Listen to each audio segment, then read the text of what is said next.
briefing. In an ambush interview during his visit in Surigao City earlier today, Moreno explained it was only his natural reaction at the moment when he answered questions from the media. He also said it was only his call and not of his fellow presidential hopeful, Ping Lacson. Wala talaga kasi nga, based yun sa mga tanong ninyo, and we try to, I mean, your co-workers, not literally you, but your co-workers in journalism, and the person in the table is just, replying and accommodating such question. So, wala talaga siyang plan. In fairness, talaga. Kasi ang talagang intention doon, yung matahimik, yung mga supporter ng kandidatong yaon na nagpapakalat, nabili na si ganito, na-opera na si ganito, si ganyan. But through accommodation with your questions, siyempre, kanya-kanya ng spin yun. Just the same, it came from naturally, tinawag ng pagkakataon. Lacson, meanwhile, insists there was a hidden agenda in Robredo's initiative to unify the candidates. In a tweet, he said, quote, "I came prepared, the other party was not," unquote. Lacson yesterday recalled the unification efforts made by Robredo before the filing of certificates of candidacy in October last year. Robredo had said she rejected the unification formula versus the Duterte administration proposed by Lacson, as this would demand that candidates eventually withdraw from the race in support of a common bet. Lacson's running mate, Senator Tito Soto, appeared to blame the media for asking questions that veered away from the main intention of the press conference. Masagwa yung mga tanong ng media. Yung open forum, ang tanong, doon napunta kay BP. Di ba? I was surprised at the question of the media. Parang mga planted eh. So, lilinawin natin ngayon. Parang planted yung mga questions na papunta kay BP Leni at saka kay Bongbong eh. Actually, na-concentrate kay BP Leni. So, wala doon yun, si George statement. With the joint press conference on Easter Sunday ending with Moreno calling on Robredo to quit the race and Lacson and Norberto Gonzales warning that if front-runner Bongbong Marcos wins, a destabilization attempt might happen, a political analyst says unification is now a ship that has already sailed. Our George Quilas has that story. I'm calling for Leni to withdraw. Kasi whatever you're doing is not effective against the Marcos. It's the first time in this campaign season for a presidential candidate to publicly call on a rival to back out. At the home stretch of the election period, Manila Mayor Isko Moreno wants Vice President Leni Robredo to give way to either him, Senator Ping Lacson, or former Defense Chief Bert Gonzales. Without going into specifics, they claim the Robredo camp was trying to make them quit the race. Robredo ranked second in the last Pulse Asia pre-election survey with 24%, while Moreno, Lacson, and Gonzales were far behind. Pwede pasab. Pasab naman. Baka kami maka 3 points. Isa sa amin. Political analyst Julio T. Hanky says the three presidential candidates have missed their opportunity, and attacking Robredo, the only female presidential candidate, may backfire on them. I think it was a last-ditch effort to create a buzz that will energize their respective campaigns. But it turned out to be a buzz. It's a winner-take-all contest. And obviously, the finals will be between the first and second placer. At this stage in the game, there's no room for third, fourth, or even fifth placer. Tihanki says if Moreno, Lacson, and Gonzales have misgivings about the vice president, they could have just united for a three-way fight against survey frontrunners Bongbong Marcos and Robredo. He adds floating possible destabilization and coup attempts should Marcos or Robredo win may only erode the integrity of the elections. In an interview on CNN Philippines The Source, Gonzales admits he does not have enough proof of these claims. What we have are reports. No, I am not in office, so I really have no means of really validating. I'm using my experience to have an analysis of reports I'm getting. I know for a fact there will be cheating in the next elections. That is pure speculation, no? Because even if they win, there will always be that possibility of political instability. Tihanki says a common bet against Marcos is no longer workable, and he believes Robredo's momentum will be steady if her supporters could focus on converting the warm bodies attending her rallies into survey numbers and eventually into votes. George Cahiles, CNN Philippines. Norberto Gonzales warns against possible cheating by allies of rival Bongbong Marcos. Gonzales plans to appeal to the Commission on Elections to address vote-buying practices, as he believes local officials will cheat on the former senator's behalf. The former defense secretary cited an unverified claim that 90% of governors will back Marcos. Will he say on what these people will do during election time with their watches? And when somebody claims that 90% of the governors are with him, does this mean that 90% of the governors will cheat in his behalf? Will he agree? Will he consent? And you will say, I have proof? My God. You ask every governor, intimately, as friends, they will tell you, may pera na kami, nakahanda na kami dyan. Meanwhile, Gonzales insists he will not back out of the race. If asked by his rivals, he reiterated he would not withdraw despite supposed calls from the campaign of Vice President Leni Robredo. I'm being misunderstood. I respect the Vice President very much. In fact, before I plan of running for election, I tried to see her for 3 months. Hinahanap-hanap ko talaga siya. Nagkataon lang na siguro may mga kaibigan siya na ayaw na magkausap kami. Yung sinabi ko doon sa mga lumapit sa akin, please, huwag niyo na akong pansinin. Alam niyo naman na nasa bottom ako eh. So walang effect ako sa gagawin niyo with Vice President. Kakababa lang ng paningin sa sarili yung para bang hindi mo naiintindihan na nangyayari sa bayan. Hindi mo nangyayari kung nakikita na nangyayari sa politika. Na sasabihan ka ng kapwa mo kandidato, ay mag-withdraw ka na. The campaign of presidential Bet Faisal Mangundato dissociates itself from the Easter Sunday media briefing. Mangundato's political party, the Katipunan ng Kamalayang Kayumanggi, says he was unaware of the event. Katipunan's spokesperson adds candidates should not treat voters like property that they can sell or exchange for their favor.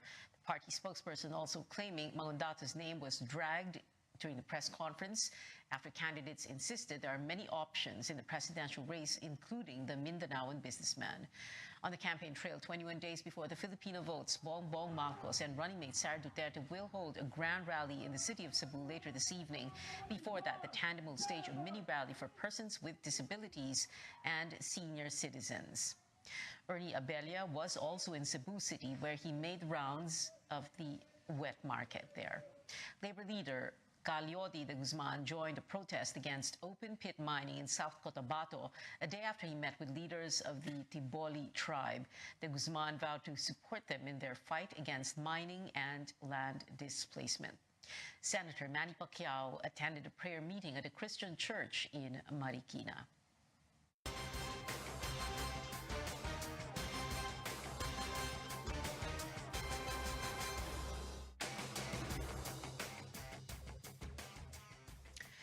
More than 100 people are still missing after landslides triggered by the first major storm of the year leveled communities in Baybay City in Leyte. Frontline responders say 110 remain unaccounted for, while at least 172 have died. Authorities are still verifying the numbers, but for those who have seen the massive devastation, there's no other choice but to grieve and cope with the loss. Rex Remito has that story. Masakit po kasi po. Ano po eh. Berna Basherto's daughter Ziana was killed by the landslide that hit Barangay Mailhi in Baybay City. Doon po ako na parang nawalan ako ng gas sa sarili kasi hindi ako makapaniwala yung nag-iisa kong anak na minahal ko ng buong buo na mas mahal ko pa kaysa sa sarili ko. Iniwan po ako. Berna has been working as a house helper in Manila when she learned about the tragedy that struck her village. She immediately borrowed some money from her boss and went on a 3-day bus ride to her hometown. When she arrived, all that she saw was her daughter's lifeless body. Her father and some relatives who were living nearby are still missing. Yun lang, nak. Bakal na bakit kita gusto mang kita yakapin. Bawal eh. Gusto mang kita halikan. Bawal kahit sinasabi nilang mabaho ka eh. Anak naman kita eh. Walang mabaho sa isang ina. Berna left Siana with her relatives when she was only 7 months old. As a single mother, she needed to work harder to make ends meet. She's also diagnosed with goiter and she says she's doing her best to stay strong for her one and only child. Sabi ko nga po sa kanya, antayin niya ako eh. Antayin niya ako kasi yung mga araw na wala ako, babawi ko yun eh. Pag magaling na ako. Tapos lalo pa siya nawala. Kaya hindi ko po alam kung anong gagawin ko bilang isang ina. Kasi sobrang sakit po eh. Maribel Mejia, meanwhile, was working as a waitress in the city when she chanced upon a Facebook post where the names of her 8-year-old daughter, father, and sister were listed as among those who died in the landslide. When she rushed to the barangay hall, her daughter Maria Carla was already in a black body bag. Sinabi ko pa nga sa kanya na bangon na kay ano pa tayo, mamasyal pa tayo sa hanginan, sa may maasin. Like Berna, Maribel repeatedly asked herself if she could have done something to save her daughter's life. She couldn't help but recall their sweetest moments together. Love you, ma. Magkita, ma. May kumpleto pa na kiss, lahat-lahat ng mukha ko hinalikan. For Maribel and Berna, the hardest question now is how to start all over again. Rex Remitio, CNN Philippines, Baybay City, Leyte. Coming up on Newsnight, lawmakers want to overturn the president's veto of a measure that will require you to register your SIM cards. And the OG queens of K-pop give the world something unexpected on the Coachella stage. Stay tuned to CNN Philippines.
Welcome back. The World Health Organization is not keen on backing calls to redefine fully vaccinated just yet.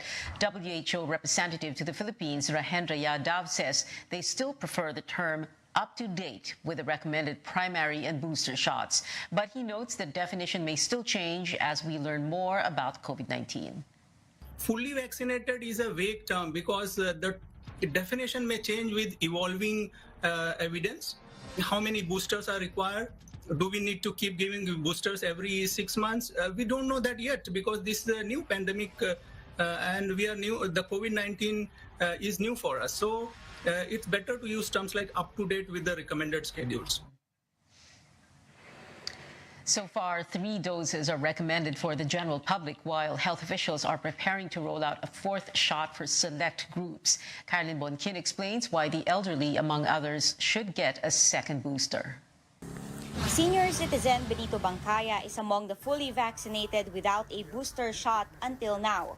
Nakikiramdam muna ako kung ano ang kinalalabasan ng nagpa-booster. Wala lang akong time magpa-booster kasi bumabiyahe ako.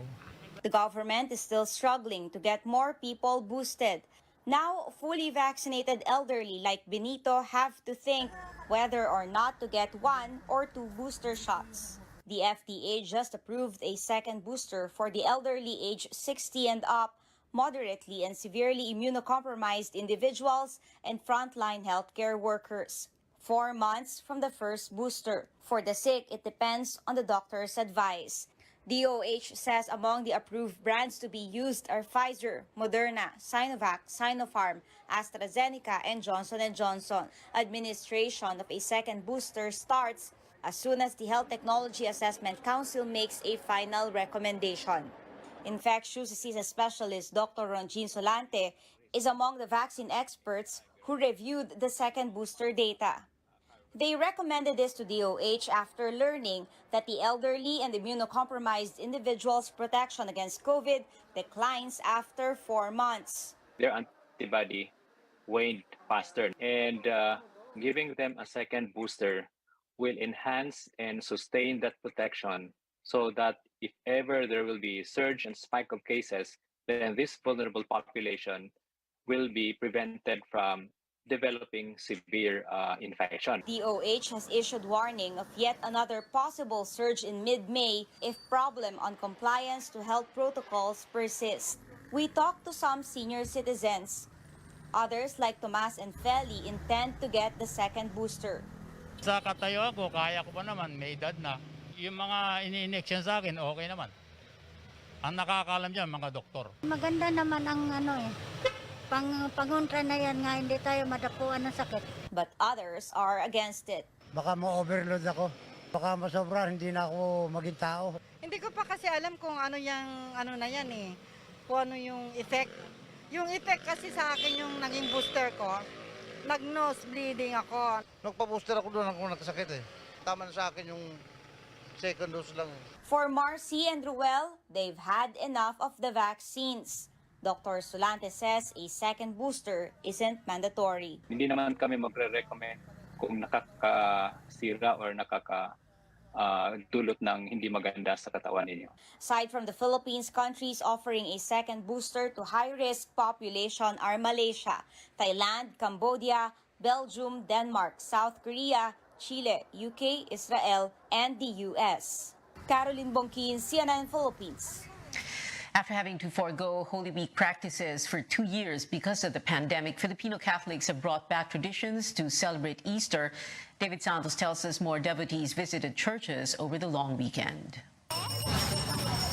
Like the message of Easter, Christian churches and traditions are coming back to life. For the first time since 2020, the Manila Cathedral allowed the faithful to join in the Via Crucis or Way of the Cross on Friday.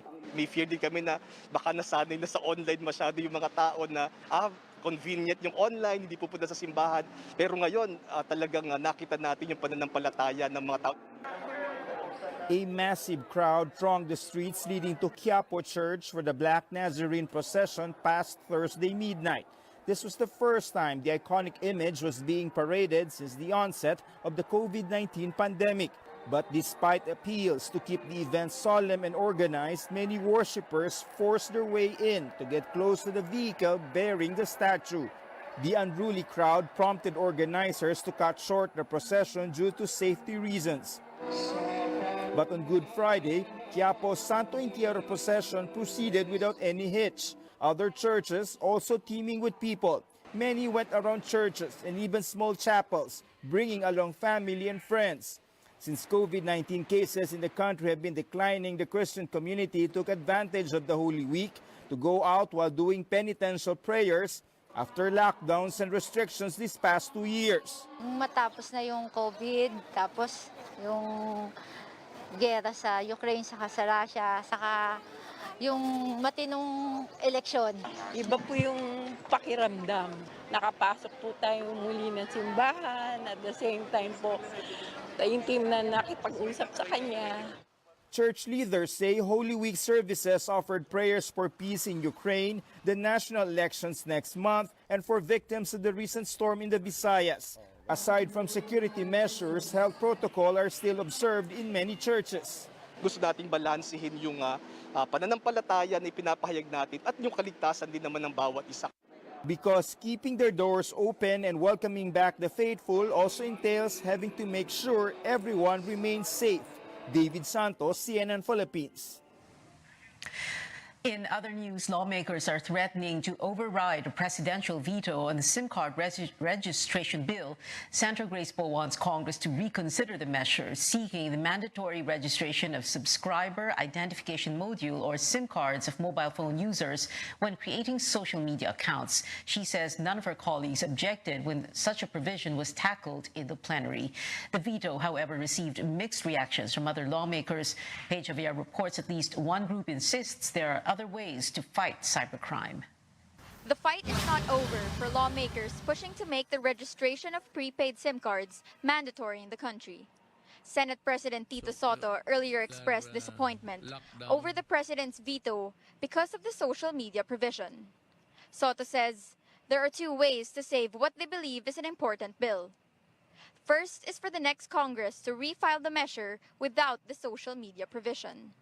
Senator Win Gatchalian and his brother, Congressman Wes Gatchalian, principal authors of the counterpart measures, are in favor of this. The other option is for Congress to overturn the president's veto and raise it to the Supreme Court. Soto says he will discuss this with Executive Secretary Salvador Medialdea. The president did not agree with the inclusion of social media registration, also citing the lack of clear guidelines. Under the provision, users must input their real names and numbers when creating a social media account. Congressman Gatchalian earlier claimed this was a last-minute insertion by Senator Franklin Drilon. Maganda rin pag-aralan yung proposal ni Senator Drilon, but on a separate bill kung pwede. Let's just focus on SIM card and focus on the crimes that are happening within the parameters of a SIM card. Drilon belied this claim and said the provision has safeguards on the right to privacy. He added, the president's veto is a win for trolls who continue to spread fake news in the country. As for Bayan Secretary General Renato Reyes, they are not convinced about the reason for the president's veto. Ang problema namin dun sa naging statement ng Palasyo, akala mo seemingly concerns privacy and all that, pero sila din naman kasi yung promotor nung napakaraming troll farms. Government should be the first ones to stop weaponizing social media. Reyes believes law enforcers should heighten their investigations into cybercrimes, while telcos and social media platforms must beef up their security measures. At the end of the day, Reyes says the measure is not the solution. There's no safeguard insofar as yung privacy at saka yung security of information. Tapos yung social media users na gusto ng anonymity, gusto ng privacy, mawawala na sa kanila yon, no? And it most likely they will be subject to state surveillance, no? So nagkakaroon ng chilling effect yun. Paige Javier, CNN Philippines. The Senate Committee on Public Order will recommend a law regulating online cockfighting following the conclusion of the probe on the 34 missing people linked to Isabong. The committee says it wants to limit online operations to Sundays and legal holidays. Senator Francis Tolentino cried foul over the continued operations of Isabong even on Good Friday. Committee Chairman Batot de la Rosa says they will also seek immediate charges against the suspects and persons of interest. He wants authorities to further investigate gambling tycoon Atong Ang. Hanggang kay Atong Ang, sigurado ako aabot doon sa kanila. Alam nga naman bibingi-bingihan, magbubulag-bulagan lang yung committee. Very clear naman na kanilang sabungan yun. Sino ang makikinabang doon? Di ba? So, aabot yan hanggang doon. Kaya itong Ang maintained he is innocent and that the allegations against him are supposedly part of a conspiracy to bring him down. We'll be back with more stories. An iconic duo in Filipino music is making its concert comeback in June, finally performing in front of a live audience after more than 2 years. Also slated for June is a much-awaited new album from BTS. Details when we come back.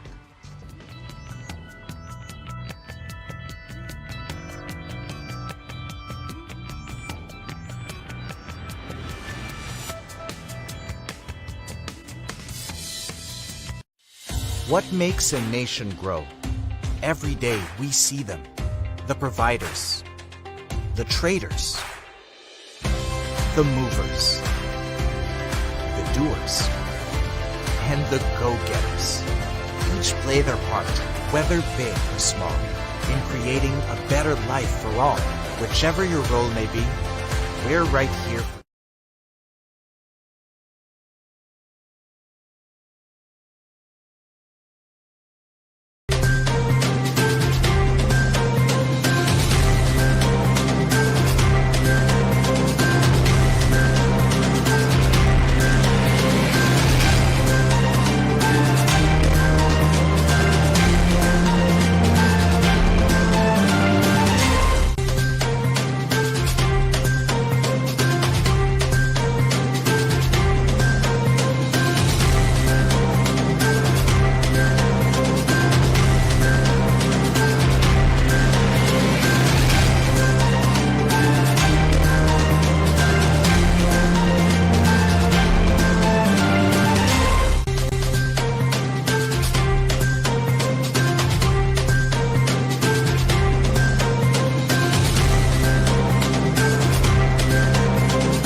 Welcome back to CNN Philippines. Another important task for pole vault star EJ Obiena at the Southeast Asian Games. Other than defending his gold medal, Obiena was given the honor of being our flag bearer at the May 12th opening ceremony in Vietnam. The Philippine Olympic Committee revealed that organizers turned down plans for both Obiena and Olympic gold medalist Heidelin Diaz to carry our flag. Last month, Obiena finally got the green light to compete at the Hanoi, Vietnam event after resolving his feud with the Athletics, Track and Field Association.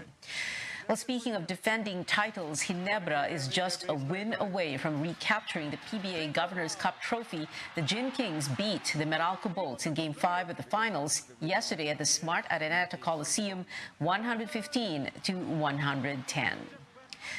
Big news now in K-pop. Legendary girl group 21 surprised the Coachella 2022 crowd and the rest of the world with a reunion performance of I Am the Best yesterday. This was their first performance together since the OG Queens of K-pop disbanded in 2016.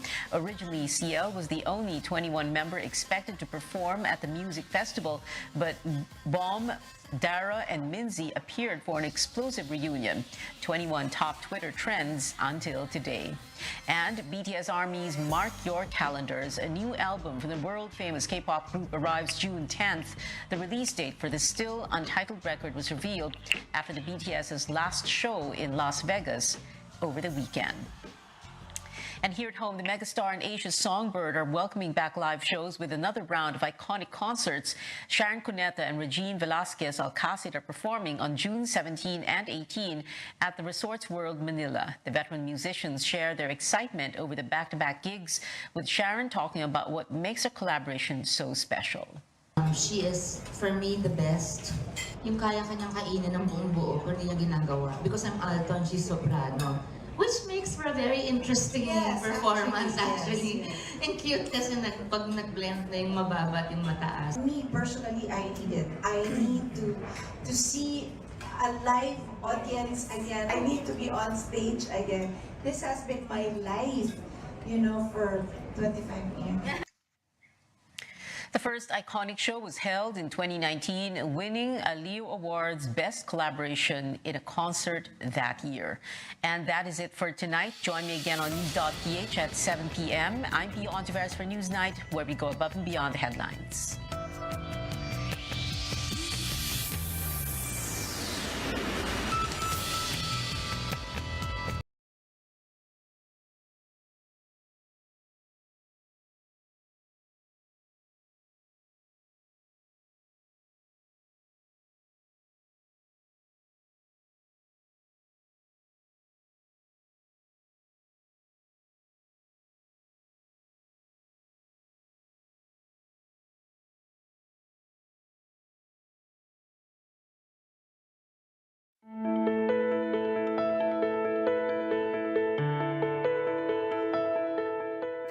Heart disease is a leading cause of death here in the Philippines. In fact, it affects 1 in 6 Filipinos. For the most part, it's a consequence of an unhealthy diet. But it's never too late to adopt healthier habits in order to take good care of our hearts. On the program today, we'll talk about practical and effective ways to live a heart-healthy lifestyle. I'm Dr. Freddy Gomez, and welcome to MedTalk Health Talk on CNN Philippines.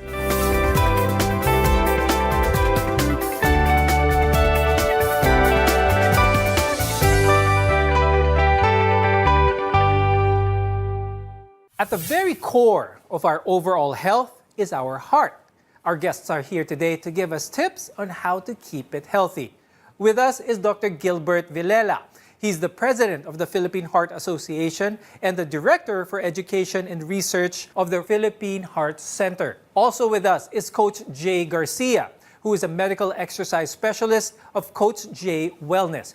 Early on the show, we mentioned that Filipinos are vulnerable to heart disease. And one of the main reasons for this is an unhealthy diet. I'll start the conversation with Dr. Gibo. What is it about the Filipino diet that puts us at high risk for heart disease? The Filipino diet comes from the culture from Spain and China. The Spain is oily and the China is salty. Oil plus salt equals cardiovascular disease, equals hypertension, equals diabetes. Kapag masyado kang marami na kain na oil, this will cause an inflammation in your arteries, making it very stiff and hard. That's why the heart will get a hard time pumping blood through it. You explained to us what happens to the heart when we have an unhealthy diet. But I think one of the cultural reasons, like what you said, apart from that, is there's a gap between when a person eats unhealthily and when they feel the symptoms. I think this is also one of the reasons why people who eat unhealthily do so continuously also because they don't really feel any symptoms right away. Is eating unhealthily going to catch up with us eventually if we continue to do this? Yes, especially if you take an excess of sugar and excess of oil also. Because these things, these foodstuffs, will stimulate a lot of insulin production from our body. Kasi di ba ang insulin ang nag-metabolize ng sugar mo tsaka ng oils mo. And then, mag-overwork ang liver mo and then it will secrete a lot of fats. And these fats will cause fatty liver, and fatty liver is the gateway to diabetes and metabolic syndrome. Now, yung excess oils and sugars will harden your arteries. Remember na yung arteries mo, dito pinapump ng puso mo yung blood para mag-circulate. And tigas-tigas yan. So yung heart mo, hirap na hirap siya mag-pump. So what happens is, ang una-una mong mararamdaman ay chest pain kung minsan, shortness of breath kadalasan, and then mamamanas ka o edema ang tawag. Kasi sobrang hirap na ang puso mo. Let's talk about yung kapartner ng eating healthy, which is exercise. Coach Jay, gaano ka-importante ang exercise or physical activity sa ating mga puso? Very important, no? Kasi exercise, we as humans were designed to move talaga. So if we don't move much, no, the problem with that is yung stored excess energy natin will turn into fat and eventually will lead to cardiovascular diseases. Coach Jay, ano Ano yung mga mas common na misunderstandings with regards to exercise is mahal ito, kailangan member ka sa isang gym. Is this true to be able to get an effective physical workout and to be healthy overall? Not really naman kasi exercise can be, especially now during pandemic, can be done at home. There's a lot of form of exercise that you don't need bulky or expensive equipment. So for example, you can use your body weight, focus on the basic movement patterns such as pulling movements, pushing movements, squat movements, rotation movements.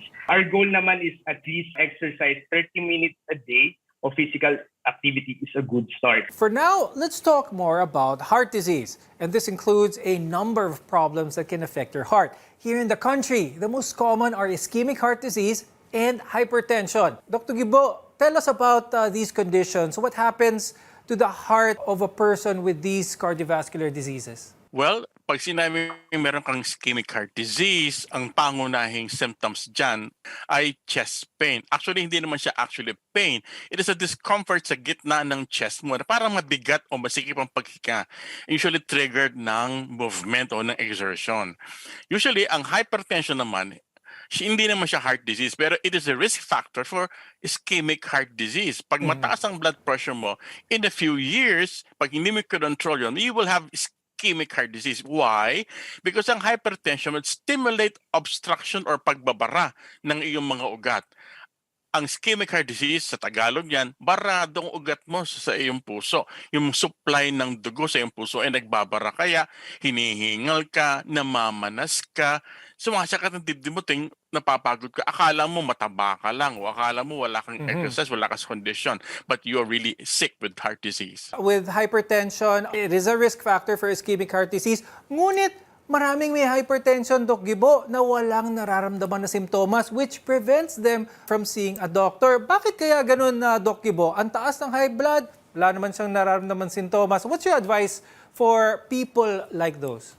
Kung ikaw ay 1, lalaki, 2, nakisigarilyo, 3, more than 60 or 65 years old, 4, ikaw ay merong diabetes, 5, ikaw ay mataas ang cholesterol, 6, may lahi ka ng high blood o sakit sa puso, and 7, pag ikaw ay obese o napakataba, dapat nagmamonitor ka ng blood pressure every day, twice a day. Anong gagamitin pang monitor ng BP sa bahay mo? Ang advice ng guidelines, hindi pwedeng manual kasi mali daw yun. Ang mas accurate ay yung digital blood pressure monitor na nabibili sa mga drugstores. Kinakabit dito sa upper arm, hindi pwede sa wrist or sa thumb, dapat sa upper arm. You have to monitor your blood pressure twice a day, before breakfast and before supper. Ang cut-off mo, dapat hindi ka lalagpas ng 135 over 82. Huwag kang lalagpas doon sa bahay. Pag lumalagpas ka lagi doon, punta ka sa doktor mo. Something is wrong. Now, the two main risk factors for heart attacks are cholesterol as well as mataas na blood pressure. When we return, we'll talk about what to avoid to keep them in check. You're watching MedTalk Health Talk, your partner in healthcare.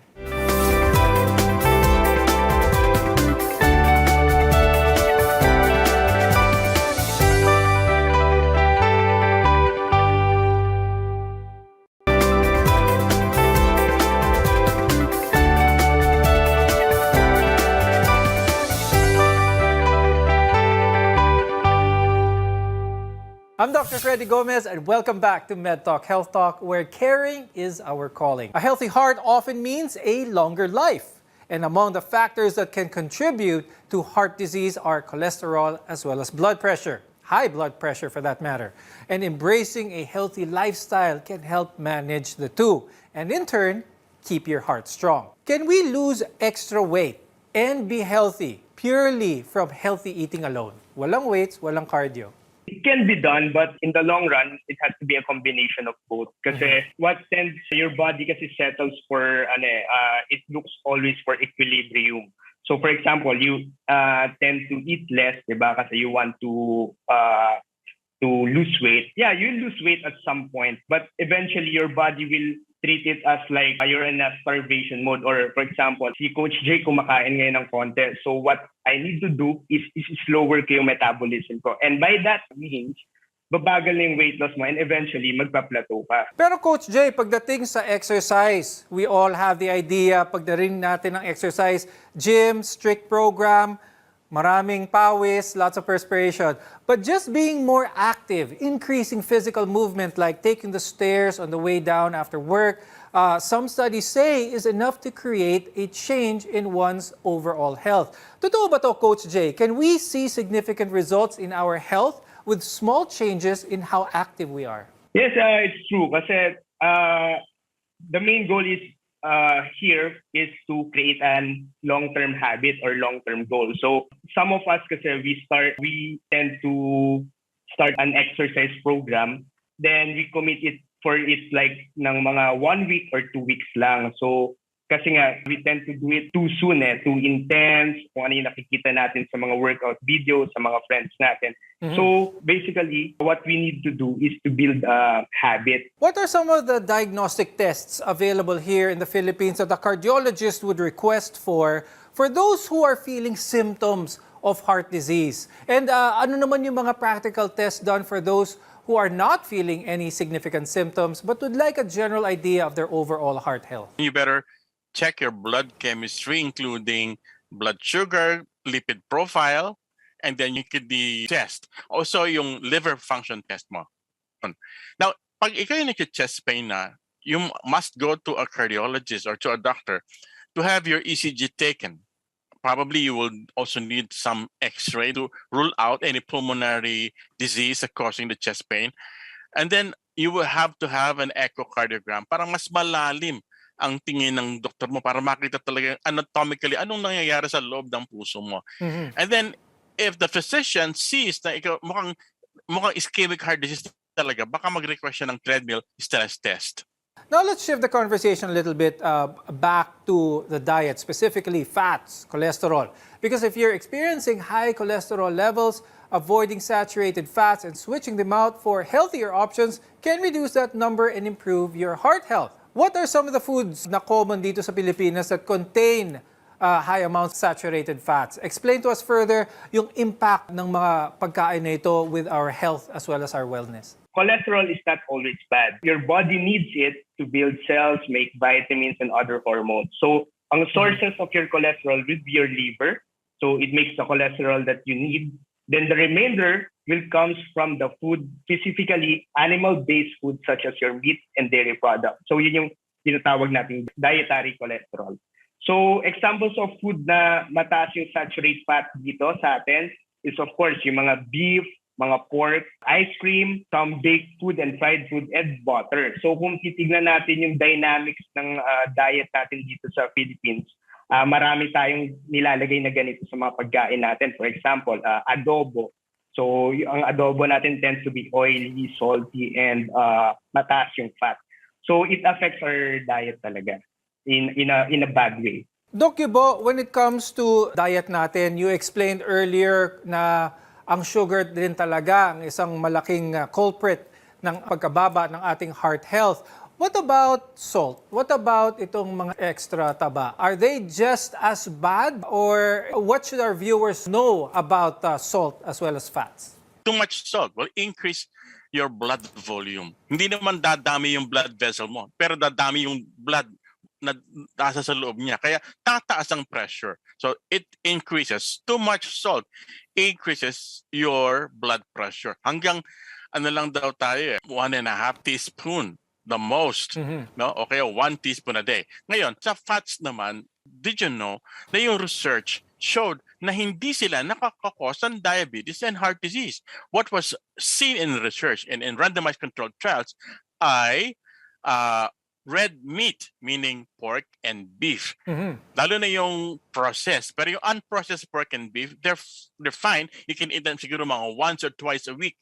Pero yung processed meats like yung mga binibili sa delicatessen, yung mga bacon, ham, and so forth and so on, siguro mga never in a day, so in a week. So talagang pwede ang unprocessed. Pag-usapan naman natin ang medications that are catered towards, let's say, cholesterol. Merong gamot na para pampababa ng cholesterol, merong gamot na pampababa ng blood pressure, and all of these. Are these ways in which some people see this as a way, umiinom naman ako ng gamot, pwede ko naman i-continue kainin yung mga pagkain na gusto ko na mataas sa taba, mataas sa asin. Umiinom naman ako ng maintenance ko at gamot. What's the risk with this type of thinking? Actually, gusto namin itama ngayon. Nung umpisa siguro, no? Nung unang pisang gumagawa ng gamot, ang medicine para sa hypertension at para sa cholesterol, ang purpose nila talaga is to decrease the level of BP and to decrease the level of bad cholesterol. However, ngayon, those medicines are not meant to just decrease the number, but to improve your health, to prevent disease. Ibig sabihin, pag niresita ka ng doktor mo, kahit ang normal ng gamot sa pampababa ng cholesterol, blood pressure, kahit ang normal ang BP mo at normal na ang bad cholesterol mo, you have to continue because ang ginagamot na niya, hindi yung laboratory mo, kundi yung ugat mong nababarahan. Kaya you have to continue them. Now, eating well doesn't mean having to give up your favorite foods, but your favorite recipes can easily be adapted into a healthier alternative. More on this when we return. Your health is our mission here on MedTalk Health Talk.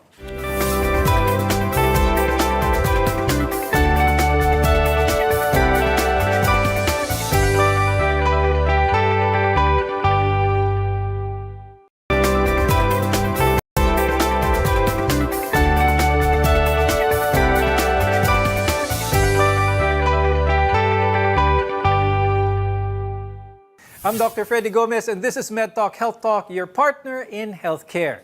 A healthy lifestyle involves a well-balanced diet, enough physical activity, and of course, a good and positive outlook. Today, we're here to help you adopt some of these simple habits to improve your overall heart health. Now, when we hear the term diet, we often think it requires giving up our favorite food completely or investing in expensive ingredients. Healthy cooking doesn't mean you need to be a gourmet chef. There are many ways to make meals healthier. Is it true that in order to have a healthy heart, one must live a life of bland food? Hindi kailang bland. Dapat may salt pa din para masarap, no? May konting oil para may taste na masarap and everything. Ang problema kasi is the excess. Yun ang problema, yung excess. Too much. Kaya ang campaign is a balanced diet. Yung pinggang Pinoy, makikita nyo na merong isang tasang kanin, may isda or meat, tapos may gulay and fruits. Yun, kompleto na yun. Pero pag sinobrahan mo doon, it excess ang tawag doon. So yun ang mali na. Now, for those starting their journey to eating healthy, it is often a road with many challenges. Nothing worth doing in life, ika nga, is easy. One of the harder challenges is keeping those cravings at bay. Coach Jay, anong mga tips na pwede mo ibigay to give those experiencing food cravings, lalo na yung cravings para sa sugary or salty food? For my tips as a fitness professional, for example, if you mga Pinoy is heavy on sauce. Mahilig tayo maglagay ng mga sauce sa mga pagkain in everything that we eat almost. So instead of focusing on full fat base or cream based na sauce, we may shift to a light sauce. For example, we focus on herbs and spices to add taste to the food. And another tips that I can give you is go for soups. Kasi ang mga soup, it can fill you with fewer calories. Instead of focusing on cream-based na soups, focus on the broth-based. So you can mix it up with vegetables such as lentils or beans to add fiber on your diet. Probably the important part of the entire episode, and that is talking about prevention. Dr. Gibo, there are also other ways to prevent heart disease. Let's talk about this for our viewers. Number one, do not eat too much. No? Paano masusuppress yung appetite mo? By exercising. Did you know na those people who are exercising, mas less ang kanilang food intake?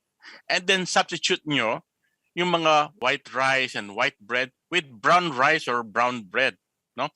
Kasi yung isang cup ng white rice niya is 200 plus calories na yan. Mantalang 1/3 lang ang calories na laman ng brown rice. And then, yung mas tama si Jay, mas lentils ka, ako, yung cauliflower rice, it's very good.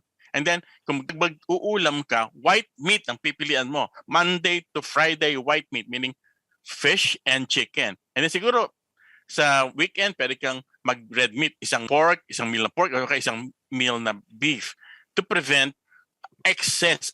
Excess naman ang bawal. Now remember, adopting these habits require the right mindset and a long-term commitment, but it will be worth it. Thank you to our cardiologist, Dr. Gilbert Villela, and medical exercise specialist, Coach Jay Garcia, for being with us today and for sharing your expertise. I'm Dr. Freddy Gomez, and thank you for watching MedTalk Health Talk on CNN Philippines. We'll see you again next time.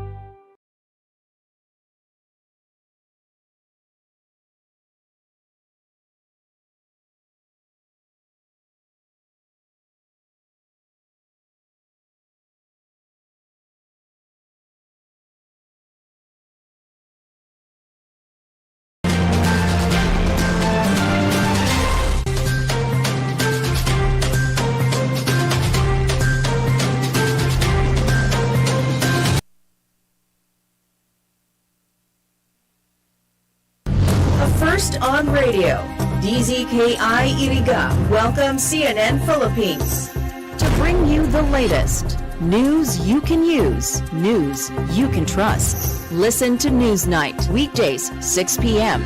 We now go above and beyond the headlines, followed by MedTalk Health Talk. We'll talk about how to keep ourselves healthy during the pandemic. Politics as usual. In this country, not everything really goes according to plan, and politics is, as usual, Up close and more. Catch CNN Philippines Hour on DZKI-IRIGA. Weekdays, 6 to 7 p.m. Sa pagpili ng liderato, laging tatandaan, dapat nasa kanya lahat ng katangian na maka-Pilipinas. Kung may respeto sa buhay at pamilya, makabuluhan at matino ang pamumuhay, siya yung makapagtataguyod ng kabutihang panlahat. Di mang-iiwan, makakasama ang lahat. Malinaw ang pananaw sa makabagong bukas, makatwiran at patas pakisama, at higit sa lahat, maka-Diyos siya dapat. Sa pagpili ng liderato, laging tatandaan, dapat nasa kanya lahat ng katangian ng maka-Pilipinas, maka-Pilipinas. Gabayan ng Pilipinong bumoto ng responsable. Yan naman ang aming Panatang Maka-Pilipinas. Iboboto ko Maka-Pilipinas. Makabayan sa lupang sinilangan. Makataot may respeto sa buhay at pamilya.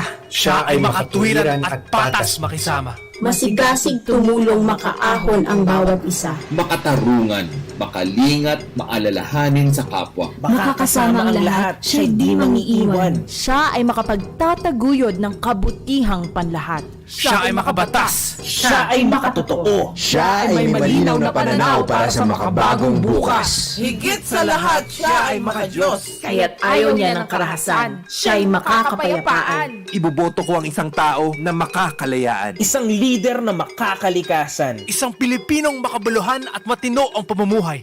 Sa isip, sa salita, at sa gawa. Gabayan ang Pilipinong bumoto ng responsable. Yan naman ang aming panata sa PPCRB. Kakapost lang ni Doc Green Official. Alam mo, space ba na green face mask is better than blue? Question mark, exclamation. Green equals sign dahon. Dahon equals sign kalikasan. Therefore, mask plus sign green equals sign nature protected, letter U.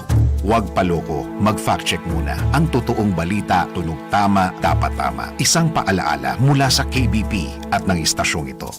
Blue plus sign, yellow divided sign by rainbow equals sign. Bye! Oh, ano na naman? Nalingaw ako kan numero kan ako Bicol Party List. Romdomon mo siya na ang numero 18. Numero 18. Ay, iyo pala. Numero 18, anahanapon ko sa balota. Ang numero kan ako Bicol Party List. Yes, dahil mo nang nagkalingawan ang numero 18. Ako Bicol Party List. Iboto ang sarili. Ako Bicol Party List. Katabang na, kasurug pa. Numero 18 sa balota. Political advertisement is made for by Bicol Party List. CNN Philippines Hour sa RPN-DZKI-IRIGA alas 6 hasta las 7 ng manggi, Lunes hanggang Biyernes. CNN Philippines Hour.